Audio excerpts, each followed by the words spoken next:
Section 1. Key concepts and principles. The private company. As an entrepreneur transition from hustler to self-employed, the concept of a private company becomes relevant. Why? Because a private company is the medium through which the entrepreneur eventually realizes his investment in the business. How? A private company corporate structure allows for joint ownership.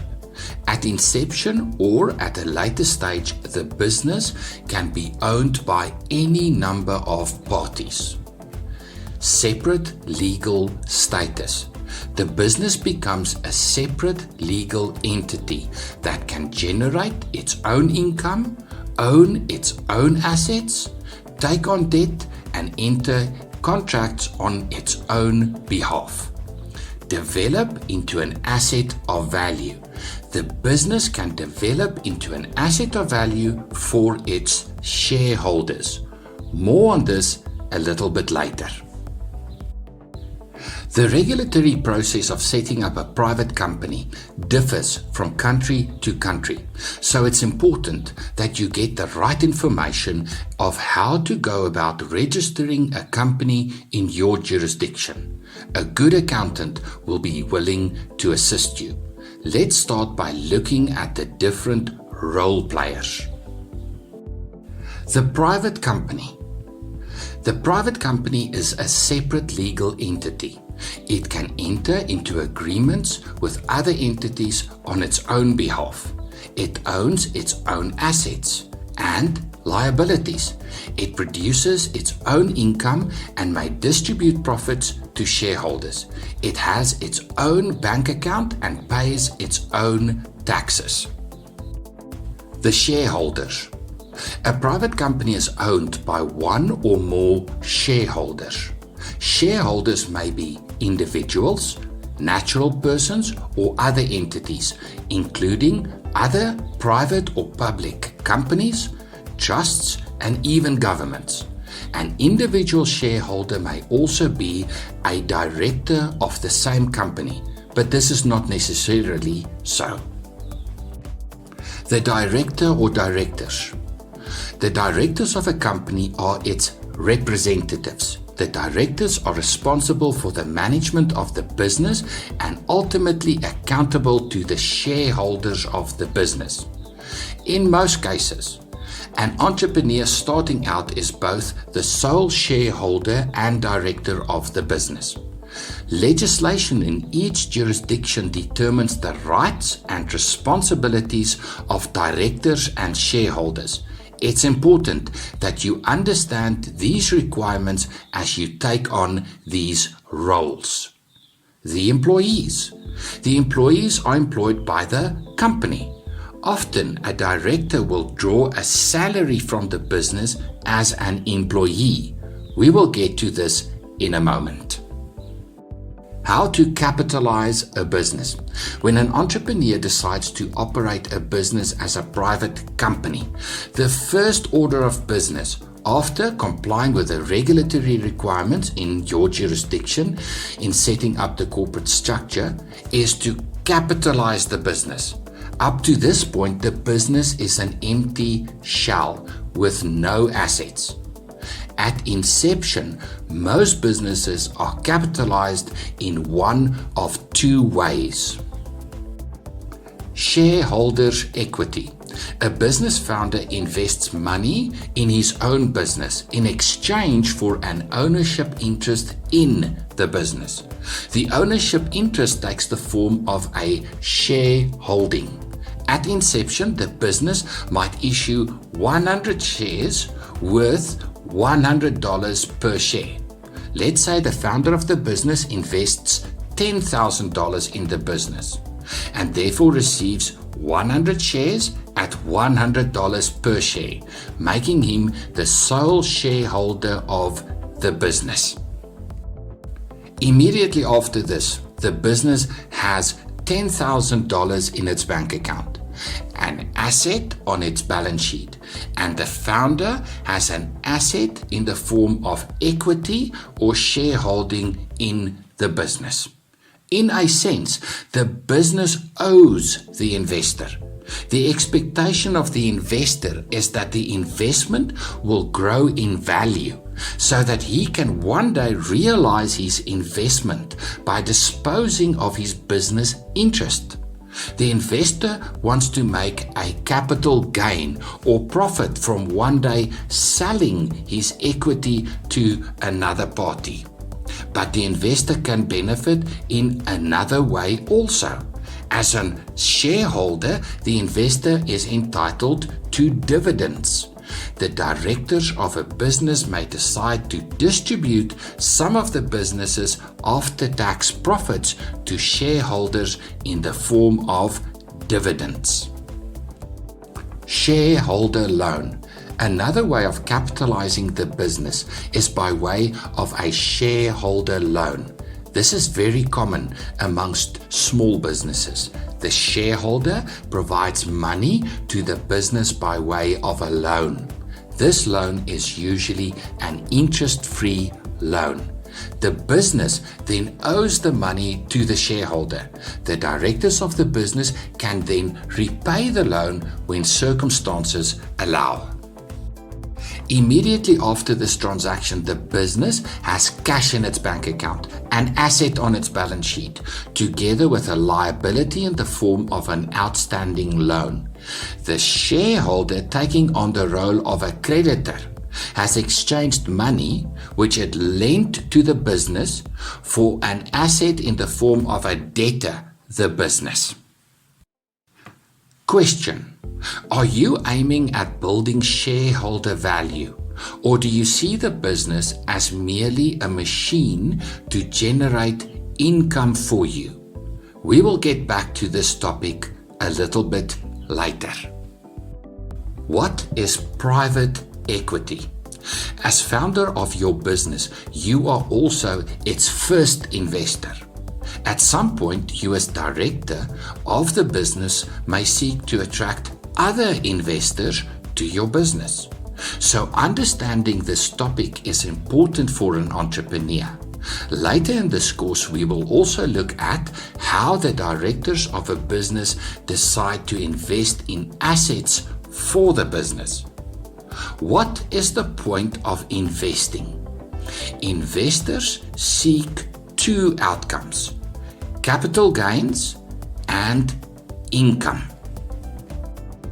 But investors are spoiled for choice.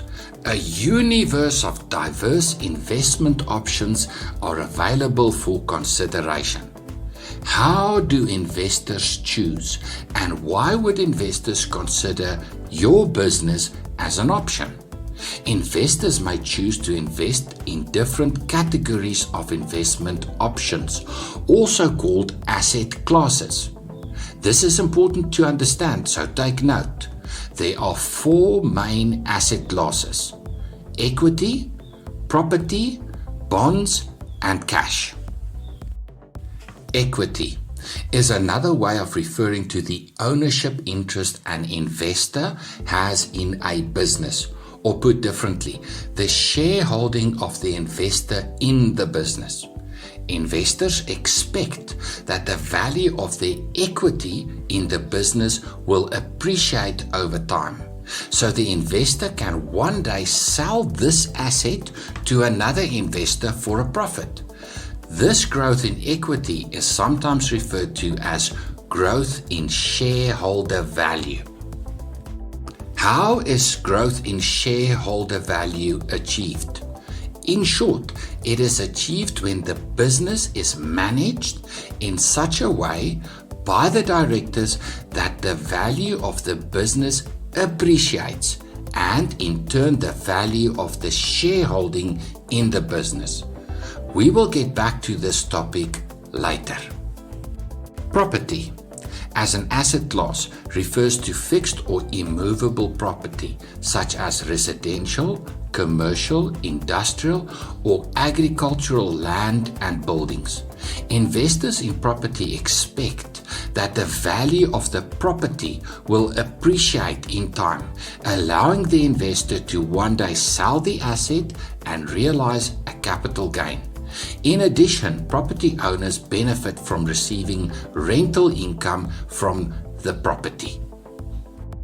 Bonds are typically classed into two types, namely government bonds and corporate bonds. The issuer of the bond undertakes to pay the bondholder or investor a regular interest payment, usually at a fixed rate of interest over a specified term.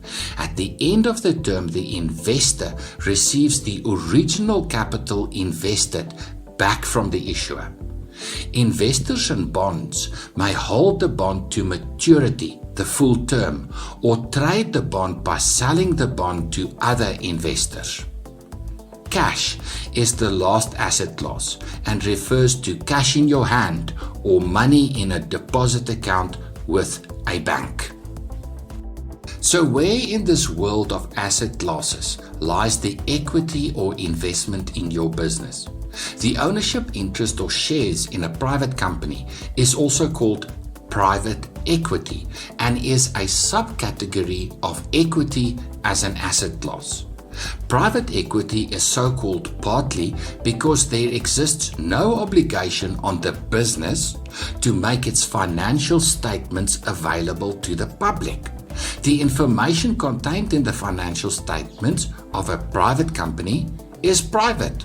Also, the shares or ownership interest in a private company is bought and sold privately. In contrast, the equity or shares of a publicly listed company are traded publicly on a stock exchange like the Dow Jones, Nasdaq, FTSE, or the Johannesburg Stock Exchange. Listed equities or companies are also subject to stringent requirements in terms of reporting. Their financial statements are made available to the public annually. Investment risk. When talking about investing, you need to understand the concept of risk. What is investment risk? Losing my money, you might reply. You are on the right track, but investment risk is about more than that. Investment risk refers to the likelihood that the investment return deviate negatively from the investor's expectations. Let's think of this in practical terms. Invest in cash. What is the likelihood of losing my money if I were to deposit capital in a money deposit at my local bank? The bank will offer me a fixed or variable interest rate on a money deposit. What are the chances that the bank will fail to meet its obligations to depositors? In most modern economies, banks are stringently regulated. Consequently, very few banks will fail to meet their obligations. It's certainly possible that a bank could fail, but it's unlikely. So the risk of my investment in a money deposit with a bank deviating negatively from my expectation is low. The investment risk of investing in a money deposit is low. Invest in government bonds. What is the likelihood that the government will fail to meet its obligations to pay interest on government debt, also called government bonds, and return bondholders' capital at the end of the term? Well, it depends on which government we are talking about. The likelihood of the UK government defaulting on its debt is much lower than the likelihood of the Zimbabwean government defaulting on its debt. Investing in government bonds or government debt, where the government issuing the bonds has a good track record of managing its own money, is low. Investing in government bonds is generally accepted as a low-risk alternative. Invest in fixed property. Investors in property hope that the value of the property will increase or appreciate over time so that the investor can realize a profit by selling the property in the future. In general, fixed property appreciates in value over time. However, there's no guarantee that the property value will appreciate over time. Many factors influence the value of property. Investors also receive income from their investment in property in the form of rent from tenants occupying the property. Many factors may influence the probability of tenants meeting their obligations to their landlord. So investing in property carries some investment risk to both the capital value of the investor's investment and to the potential income that the investor seeks from investing in the property. Investing in property carries some investment risk. Invest in publicly listed equities. Investors may use a stockbroker to acquire stock in a publicly listed company. Stocks is another term for shares or ownership equity in a company. Why would an investor invest in stocks? Investors hope that the stock price, its value, will increase over time so that the investor can sell the stock in the future and realize a profit. Investors can also receive income in the form of dividends from the companies they hold stock in. But stock markets are volatile. Volatility is an investment term that refers to the up and down swings of stock prices over time. Many factors influence the value of stocks. How do investors select a particular stock and decide if investing in that stock at a specific time is a good idea? Lots of factors come into play. Does the current share price, the value of one share, reasonably reflect the value of the underlying business? How would an investor know? Well, publicly listed companies are required to publish their financial statements on a regular basis. In most jurisdictions, publicly listed companies will publish annual financial statements, but often also interim statements in the middle of the financial year. The financial statements of a publicly listed company are subject to very stringent audit requirements. This gives a lot of credibility to the information contained in the financial statements. Savvy investors can analyze the financial statements and in doing so assess the viability of investing in the stock. Now we come to the topic of risk as it relates to a business owner seeking to attract investors to his business. Remember earlier I introduced the topic of private equity. Private equity is so called partly because there is no obligation on the business to make its financial statements available to the public. The information contained in the financial statements of private company is private. Also, the shares or ownership interest in a private company is bought and sold privately. How will an investor decide if investing in a private company, private equity, perhaps even your business, is a good idea? Again, many factors come into play, but the starting point for a prospective investor would be to look at the financial statements of the business. Savvy investors will demand audited financial statements, but the audit requirements applicable to private businesses is much less stringent than the audit requirements for publicly listed entities. Consequently, the information contained in the audited financial statements of private entities is less credible. Investors will therefore associate more investment risk with private equity investments. We will get back to this topic later.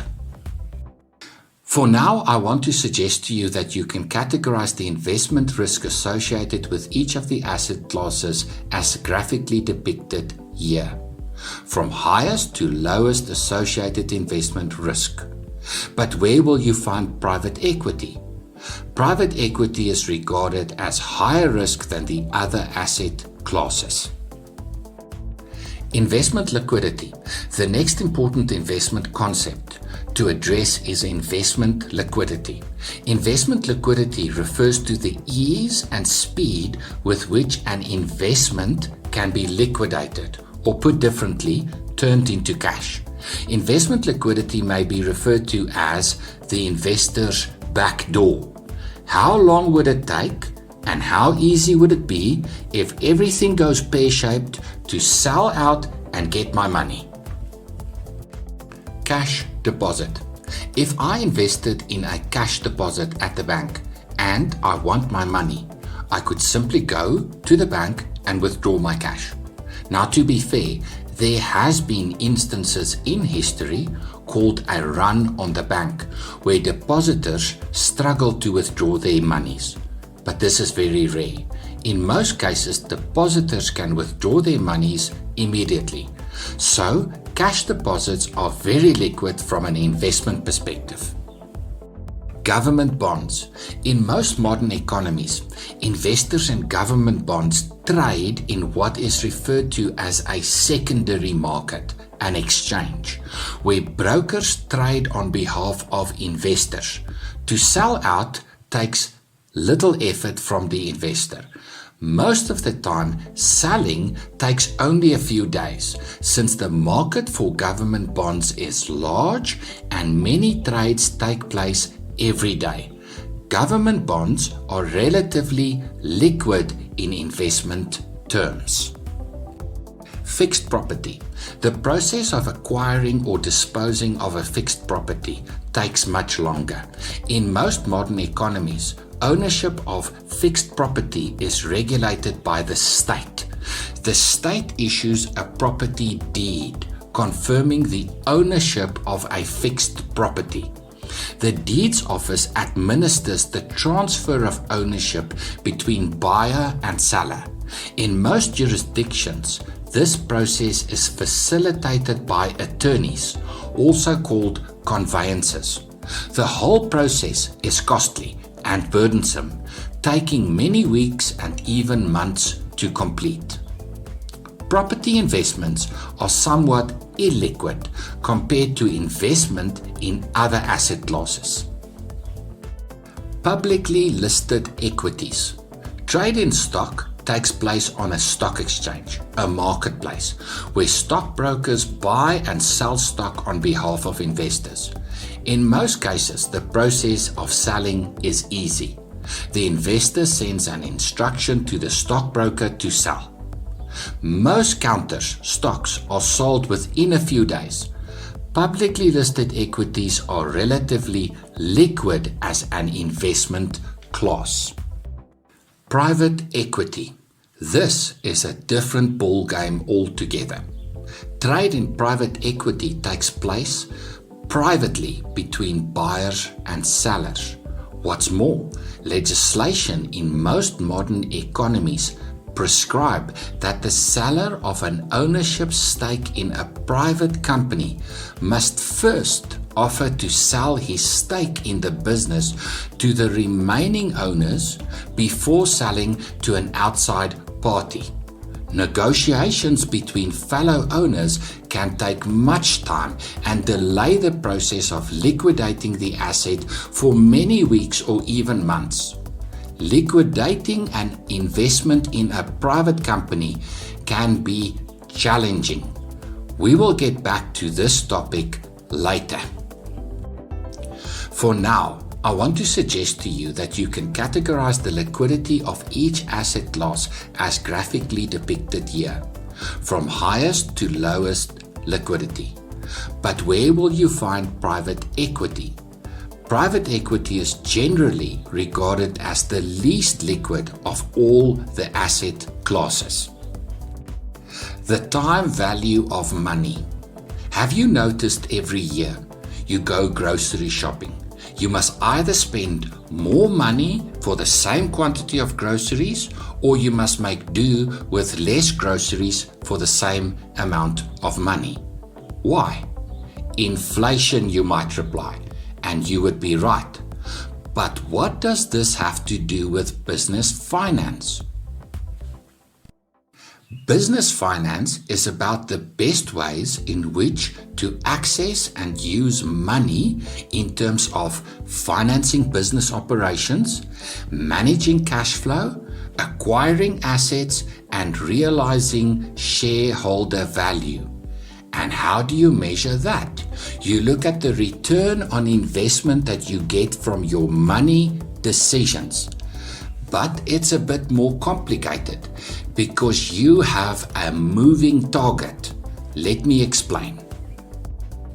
Say you want to invest $100 for 3 years and you want an investment return of 10% per annum. So you invest $100 at the start of the first year, and let's say the investment generates a return of $10 or 10%, so that you have $110 at the end of the first year. At the beginning of the second year, you invest your $110, and let's say the investment generates a return of $11 or 10%, so that you have $121 at the end of the second year. So far, so good. At the beginning of the third year, you invest $121, and let's say the investment generates a return of $12.10 or 10%, so that you have $133.10 at the end of the third year. Great, you accomplished your goal. You started with $100 and ended with $133.10. Or did you? Remember what I said at the beginning of the section about you having to pay more for groceries every year? Inflation? Let's say inflation averaged out at 5% per annum over the 3-year term of the investment. You started out with $100, with which you could buy a quantity of groceries equal to $100. But at the end of the first year, inflation has had its effect, and now you need $105 to buy the same quantity of groceries. At the end of the second year, you needed $110.25, and at the end of the third year, you needed $115.76 to buy the same quantity of groceries. Now, let's return to your investment. At a return of 10% per annum, your investment appreciated from $100 to $133.10. At the end of the 3-year term, you needed $115.76 to buy the same quantity of groceries that you could buy at the beginning of the 3-year term with $100. In nominal terms, your investment has appreciated from $100 to $133.10. But in real terms, your investment has only appreciated from $115.76 to $133.10, or a profit of $17.34. That is the real return on investment. The difference in profit is a consequence of inflation. A savvy investor wants a real return on investment. When you seek to attract investors to your business, you need to persuade them that investing in your business represents an opportunity to make a real return. We will get back to this a bit later. The price of money. All commodities have a price, even money. Business finance is about using money in the best possible way. To do that, you must understand the price of money. But first, you need to distinguish between the cost of money and the price of money. Let's say you borrow $50 from a bank over a term of 12 months at an interest rate of 8% per annum. At the end of 12 months, you owe the bank the initial capital of $50 plus interest on the debt of $4 or 8% of $50. The cost of money amounted to $4, whereas the price of money was equal to 8%. Why is this distinction important? Finance costs, the cost of money, is a key input cost for almost all businesses. A savvy business owner must always be aware of the factors that influence costs of doing business. What is happening to fuel costs and the cost of energy? What about the cost of procuring stock or materials? In the same way, you must be aware of the factors that influence the cost of money. Interest rates are the price of money. Many factors have an indirect influence on interest rates. In most modern economies, the central bank directly set the level of interest rates in the economy. The central bank does this by setting the rate at which it lends money to commercial banks. From this rate, commercial banks derive their prime interest rate, the best rate at which the bank lends money to their best customers. And all other finance rates cascade from the prime interest rate. In the United States, the Federal Reserve sets interest rates. The federal fund rate, as depicted in this graph. As you can see, interest rates vary over time. And with that, the cost of finance for individuals and businesses will vary in tandem. How much debt will your business take on? Over how long a term will your business lend money? How will the cost of finance influence the profitability of your business? What will likely happen to the price of money in the medium term? As a competent business manager, you must keep an eye out for what is happening with interest rates, as this will impact the cost of finance, and this in turn will impact your business directly.